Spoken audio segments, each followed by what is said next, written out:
Baiklah, koperasi di negara ini disaran terlibat industri makanan susulan usaha Kerajaan Sarawak untuk menjadikan negeri itu hub pengeluar makanan global. Perkara itu menjadi antara pengisian lintas langsung dari bumi ke Nyalang. Muhammad Azizi Rahim di RTM Kuching. Teruskan dengan laporan anda. Baik, terima kasih Nolela. Assalamualaikum dan salam hormat. Dalam usaha membangunkan Sarawak sebagai sebuah hub pengeluaran makanan global, koperasi di Sarawak digesa sertai inisiatif kerajaan negeri. Menteri Pembangunan Usahawan dan Koperasi Datuk Seri Dr. Wan Junaidi Tuanku Jaafar berkata, koperasi mempunyai sumber yang membolehkannya menjadi antara pemacu pembangunan sektor pengeluaran makanan negeri dengan meningkatkan pelaburan dalam perniagaan berasaskan pertanian berskala komersial.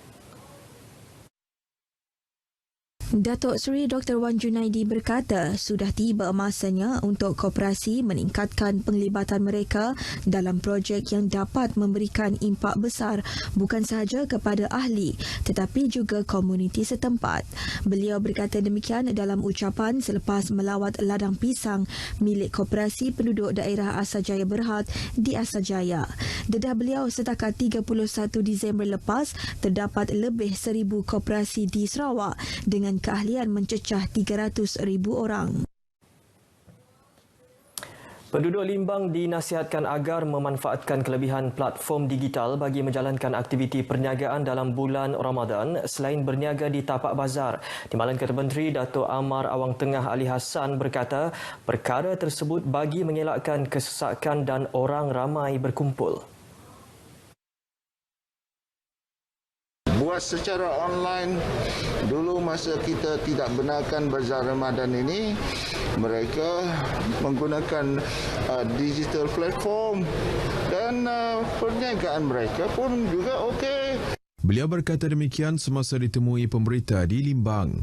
Datuk Amar Awang Tengah dalam pada itu mencadangkan agar tapak bazar Ramadan tidak tertumpu di satu kawasan. Justru beliau menggalakkan peniaga membuka kawasan lain di kawasan kampung dan perumahan. 6 daripada 16 buah rumah panjang yang terlibat dalam kebakaran rumah panjang pada tahun lalu berjaya diselamatkan oleh penduduk menggunakan alat pemadam api yang dipelajari melalui pelbagai program anjuran Jabatan Bomba dan Penyelamat Malaysia JBPM Sarawak.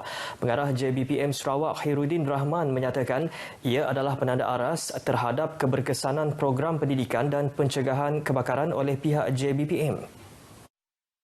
2020 mencatatkan 16 dan daripada 16 kes kebakaran ini Badan Lisa kita buat 6 rumah ini terbakar terlibat tapi dapat mereka selamatkan apabila mereka bertindak mana ada program community, program CERT, Community Emergency Response Team, mereka berjaya menandangi api pada peringkat awal.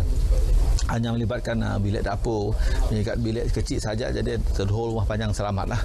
Tambahnya, Sarawak yang mempunyai hampir 4,900 buah rumah panjang dan Bomba Sarawak telah mencapai lebih 3,000 rumah panjang melalui pelbagai program pendidikan kebakaran. JBPM Sarawak juga menurut beliau mendapat sokongan daripada pemimpin setempat melalui peruntukan projek kecil luar bandar yang membolehkan JBPM menyumbang alat pemadam api ke rumah-rumah panjang. Khairuddin ditemui pemberita semasa melakukan program melawat 8 buah rumah panjang yang terletak di sepanjang Sungai Ulu Sebau.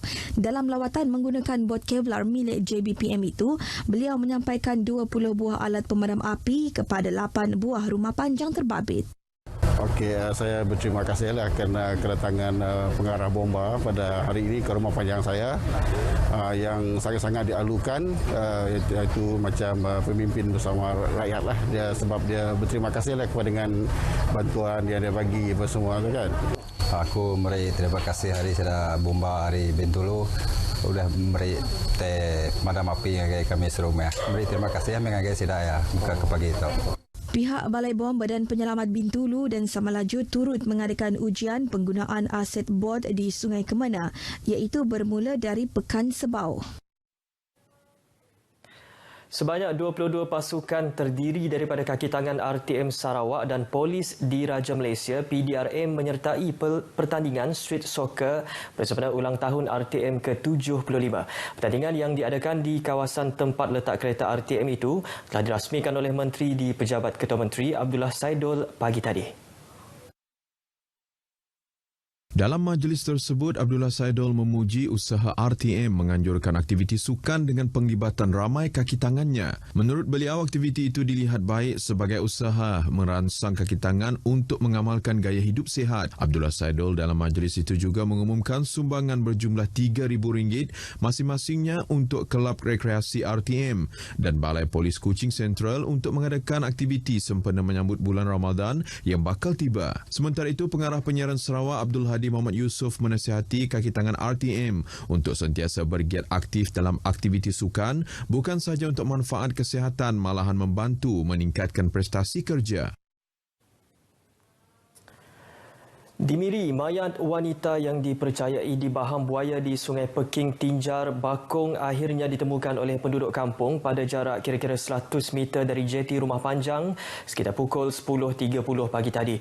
Ketua Jabatan Bomba dan Penyelamat Malaysia Zon 6 Miri, Lau Poh Kiong dalam kenyataannya memberitahu mangsa dikenali sebagai Runyan Anak Tempan berumur 38 tahun.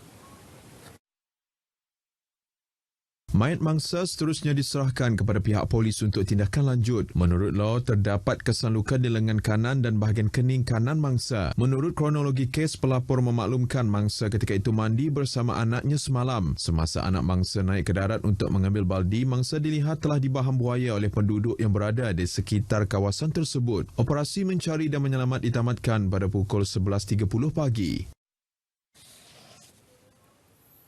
Sekian berita dari Sarawak. Kita kembali bersama Nolela di Angkasa Puri. Silakan, Lela.